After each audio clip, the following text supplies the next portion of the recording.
আজকের আমাদের যে বিভিন্ন জায়গায় যে সীমাবদ্ধতা, আমাদের অন্তর্বর্তীকালীন সরকার আইন শৃঙ্খলা রক্ষাকারী বাহিনী থেকে শুরু করে আমরা যাদেরকে ইন্টেলিজেন্স ফোর্স থেকে শুরু করে বিভিন্ন নাম দিচ্ছি, তাদের সীমাবদ্ধতাকে প্রকাশ করে। আজকে আমরা আমাদের জায়গা থেকে দেখছি যে আজকে একটা গোষ্ঠী হাতে স্ট্যাম্প নিয়ে আরেকটা গ্রুপের উপরে হামলা করে। আমরা দেখছি একই বিষয়ে বিপরীত চিন্তা ভাবনা কিংবা বিপরীত মতামত নিয়ে একই জায়গায় দুইটা গ্রুপ প্রোগ্রাম দেয় এবং সেখানে গোয়েন্দা সংস্থা বলি, আইন শৃঙ্খলা রক্ষাকারী বাহিনী বলি, তাদের জায়গা থেকে যে পূর্ব থেকে যে ব্যবস্থাটি নেওয়া দরকার ছিল সেটি তারা নেয় না। আমাদের কথা হচ্ছে যেই তথ্যগুলো আগে থেকে জানা যায় যে একই বিষয় কিন্তু দুইটা আলাদা পক্ষ, দুইটা আলাদা মত একই জায়গায় প্রোগ্রাম হচ্ছে, সে বিষয়ে অবশ্যই গোয়েন্দা সংস্থা একটা তৎপরতার প্রয়োজন ছিল।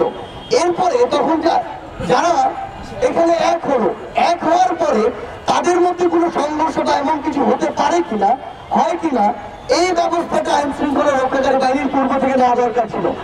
এই দুই অংশীদারের আমরা কোন রকম যে ধরনের ভূমিকা আমরা প্রত্যাশা করেছিলাম আমরা কোনোটাই পাইনি।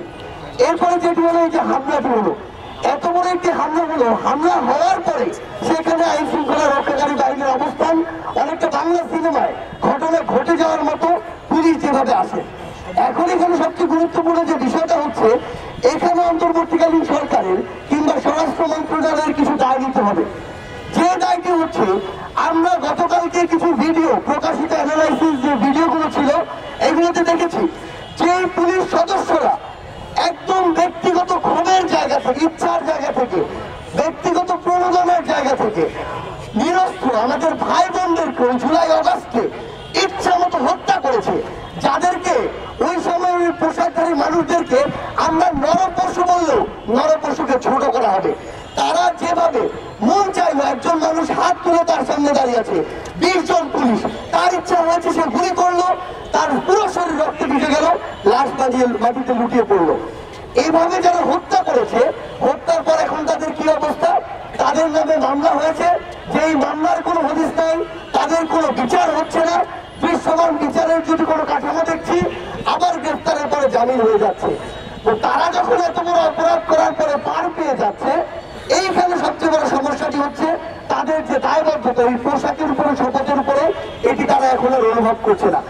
এবং এই যে এত বড় অপরাধগুলো করার পরে তাদের যে শাস্তি হওয়ার কথা ছিল, এটি না হওয়ার কারণে অন্য যারা পুলিশ সদস্য রয়েছে, আইন শৃঙ্খলা রক্ষাকারী বাহিনী রয়েছে, তাদের দায়িত্ববোধের যে জায়গাটি সেটি নড়বড় হয়ে গেছে।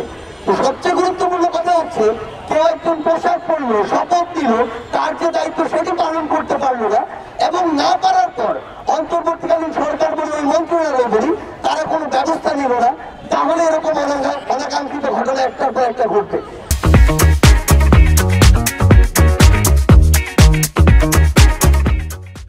সবচেয়ে গুরুত্বপূর্ণ বিষয় হচ্ছে, আমরা আজকে শহীদ মিনারের এই জায়গা থেকে বলতে চাই, এগুলো যদি রোধ করতে আমরা চাই, আমরা যদি এগুলোর পুনরাবৃত্তি আমরা চাই না, আমরা চাই না যে এই রক্ত দিয়ে ধীরে ধীরে আমাদের মাটি পবিত্র।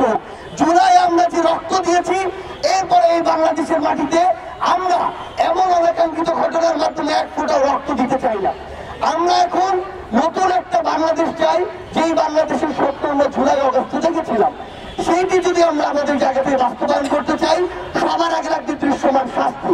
যেই খুনিরা পোশাকধারী হোক, পোশাক ছাড়া হোক, যেই খুনিরা প্রত্যক্ষ পরোক্ষ ভাবে ভিডিও এবং অডিও কিংবা আমরা যদি বলি ছবি, এই ডকুমেন্ট গুলো যাদের আছে, যারা এই হত্যাযজ্ঞের সাথে অভ্যুত্থানে সরাসরি সংশ্লিষ্ট ছিল, তাদের দৃশ্যমান বিচার লাগবে। এমন অন্তত 10-20টা ঘটনা রয়েছে যাদেরকে 1 মাসের মধ্যে একটা তদন্তের মাধ্যমে বিচারিক প্রক্রিয়ার মতো আনা যায়।